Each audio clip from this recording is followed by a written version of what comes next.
वालेकुम, कैसे हैं आप लोग सब। उम्मीद करती हूँ सब ठीक ठाक खैर खैरियत से होंगे। बारिशों का मौसम आ चुका है और बिल्कुल अपने उरूज पर है। कल भी काफ़ी बारिश, यहाँ कराची में तो कल भी काफ़ी बारिश हुई थी, आज भी काफ़ी बारिश हो रही है सुबह से। और जब बारिशें हों और पकोड़े ना हो तो फिर बारिश का मज़ा ही नहीं है। तो इसीलिए मौसम की मुनासबत से मैं आज आप लोगों के लिए चने की दाल के पकोड़ों की रेसिपी लेकर आई हूँ। बहुत खस्ता बनते हैं, मज़ेदार बनते हैं, टेस्ट भी इसका डिफरेंट होगा। तो चलिए सबसे पहले इसको बनाना शुरू करते हैं। सबसे पहले मैंने ये 1 कप चने की दाल ली है, जिसे तकरीबन 2.5 घंटे हो गए भीगे हुए।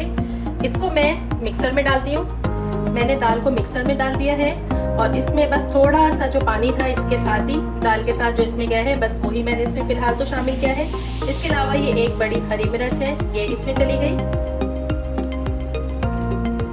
1 पीस जो है अदरक का था, ये इसमें चला गया। इसके अलावा इसमें जाएंगी ये 2 साबित गोल मिर्चें, ये चली गई। जीरा जाएगा आधा चाय का चम्मच, सफ़ेद जीरा चला गया इसमें। और लास्ट में इसमें जाएगा नमक अपने टेस्ट के मुताबिक रखिएगा आप लोग। मैं ये 1/2 टीस्पून इसमें शामिल कर रही हूँ। बस इन तमाम चीज़ों को बहुत अच्छे तरीके से ब्लेंड करना है। तमाम अज़्ज़ा मिक्सर में चले गए हैं और अब मैं इस चने की दाल को दरदरा सा पीसूंगी, यानी कि बिल्कुल मुझे इसको बारीक लई की तरह नहीं बनाना, मोटा मोटा इसको दरदरा सा पीसना है। मैं आपको दिखाती हूँ। ये देखिए मैंने दाल को पीस लिया है और ये देखिए मोटी मोटी दरदरी से पिसी हुई है और इसमें थोड़े दाल खड़ी खड़ी नज़र भी आ रही है। ये देखिए शायद आपको नज़र आ रहा हो कैमरे में। ये देखिए इसमें ये दाल थोड़ी थोड़ी खड़ी हुई भी नज़र आ रही है। अच्छा, अब इसमें शामिल होगी ये प्याज, एक मीडियम साइज़ की प्याज है जिसे मैंने बिल्कुल बारीक बारीक काट लिया है। और ये थोड़ा सा हरा धनिया, ये मैं इसमें शामिल करती हूँ। प्याज और ये मैंने शामिल कर दिया इसके अंदर और अब मैं इसे हाथ से अच्छे तरीके से मिक्स करती हूँ। प्याज चाहें तो आप ज़्यादा भी शामिल कर सकते हैं और कम तो नहीं, लेकिन ज़्यादा हो सकती है इसके अंदर। ये देखिए प्याज और हरे धनिया को मैंने अच्छे तरीके से इसमें मिक्स कर दिया है।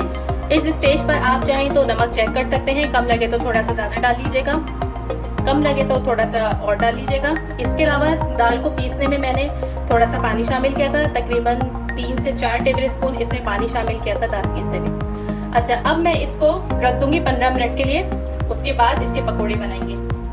ऑयल हमारा अच्छे से गर्म हो गया है और हमारे पकौड़ों के अमेज़े को भी रखे हुए 15 मिनट हो गए हैं। बस अब जो है मैं पकौड़े तलना शुरू करती हूँ। ज़बरदस्त सा गर्म हो गया तेल हमारा। चलिए जी, छोटे छोटे पकौड़े बनाने हैं, बड़े पकौड़े बिल्कुल भी नहीं बनाने।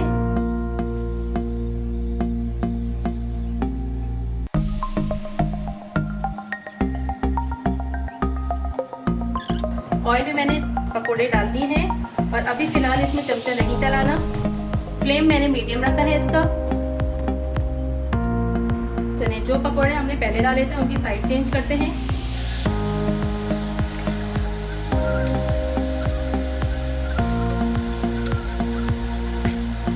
इसी तरह हम दूसरी साइड से भी इन पकोड़ों को फ्राई कर लेंगे, तकरीबन 2 मिनट लगेंगे और ये बहुत अच्छे से फ्राई हो जाएंगे। चलिए जी, हमारे पकोड़ों का पहला बैच बिल्कुल रेडी है और अब हम इसे निकालते हैं। ज़बरदस्त से पकोड़े, इतनी अच्छी खुशबू आ रही है। चलिए सभी को निकालते हैं।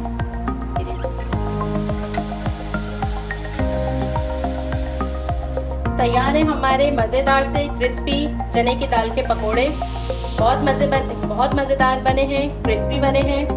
आप मेरी इस रेसिपी को ज़रूर ट्राई कीजिएगा और मुझे कमेंट करके बताइएगा कि आपके पकोड़े कैसे बने।